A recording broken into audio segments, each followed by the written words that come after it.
नमस्कार, मैं हूं फरहान। आप देख रहे हैं नेक्स्ट 9 न्यूज नेशन। महाराष्ट्र में जिस तरह से राज्यसभा चुनावों के नतीजे आए और एमएलसी चुनावों के नतीजे आए, वह देखकर लग रहा है कि शिवसेना के साथ जो लोग हैं मौजूदा समय में, वह लंबे समय तक साथ नहीं रहेंगे। क्रॉस वोटिंग का सिलसिला जारी है। आखिर ऐसा क्यों हो रहा है और इसके दूरगामी परिणाम क्या होने वाले हैं? देखिए, शिवसेना या बाल ठाकरे की बात करें, हिंदू हृदय सम्राट के नाम से मशहूर रही। बीजेपी ने भी अपनी यही छवि बनाई। बीजेपी और शिवसेना का जो गठबंधन था, वह बड़ा ही पॉजिटिव गठबंधन था, जिससे जो हिंदुत्ववादी लोग थे उन्हें एक पॉजिटिव एनर्जी मिलती थी। उन्हें लगता था कि यह दोनों ही संगठन हिंदूवादी संगठन हैं और यह दोनों मिले रहेंगे तो हमारे लिए तो बढ़िया ही है, सब कुछ अच्छा है। लगातार राजनीति एक अच्छा आयाम पकड़ रही थी, लेकिन पिछले विधानसभा चुनावों में जिस प्रकार से शिवसेना बीजेपी का साथ छोड़ देती है, और साथ छोड़ने का कारण भी यही रहा, और खुद संजय राउत और उद्धव ठाकरे ने कहा कि हम राष्ट्रीय स्तर की पार्टी होते, क्योंकि जो हिंदुत्व की विचारधारा लेकर हम आगे बढ़े थे, भाजपा हमसे बहुत पीछे थी। यदि बाबरी विखंडन की बात भी की जाए तो शिव सैनिकों का अहम योगदान था, लेकिन भाजपा ने हमें महाराष्ट्र तक ही सीमित कर दिया। हमें राष्ट्रीय राजनीति करने का अवसर ही नहीं प्राप्त हुआ।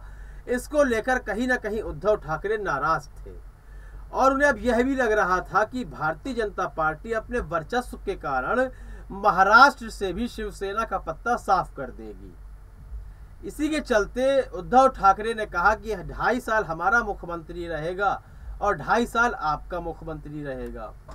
इस बात को भारतीय जनता पार्टी ने नहीं माना, जिसको लेकर उद्धव ठाकरे ने एनसीपी और कांग्रेस के साथ गठबंधन करके सरकार बना ली। चलिए, हो सकता है कि आपके तमाम नेता खुश हों, विधायक खुश हों, लेकिन सारे विधायक इस बात से खुश हों बिल्कुल पॉसिबल नहीं है। जो हिंदुत्व की राजनीति पर चलना चाहते हैं, और बीजेपी और आपका तो टारगेट ही कांग्रेस होती थी, लेकिन आज उसी कांग्रेस के साथ गठबंधन करके बीजेपी को निशाना बनाना पड़ रहा है। शायद यह हर नेता नहीं कर पा रहा होगा। शायद आपके इस फैसले से हर वोटर भी खुश नहीं होगा।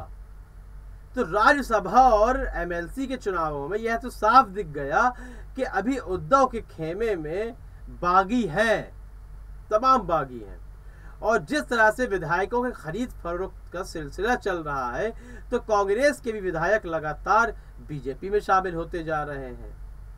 तो अब परेशानी का सबब क्या है शिवसेना के लिए? वह यह है कि जो अगले विधानसभा चुनाव आएंगे, उन विधानसभा चुनावों में जो वोटर आपका हिंदुत्व की राजनीति को बढ़ावा देता था, जो राहुल गांधी के संबंध में जोक बनाता था, जो कांग्रेस की आलोचना करता था, क्या वह आपसे खुश है?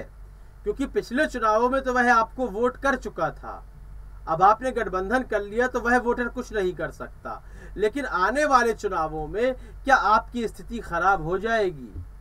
यह बड़ा आज मुद्दा है और चुनौती है शिवसेना के लिए कि आपने हिंदुत्व की राजनीति के साथ जिस तरह शुरुआत करी,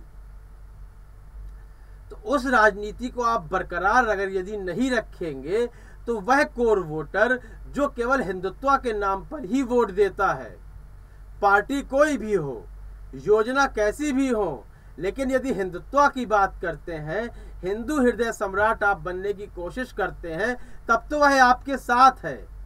यदि आप उस राजनीति से हटकर सेकुलर हो जाते हैं, तब वह आपके साथ नहीं है।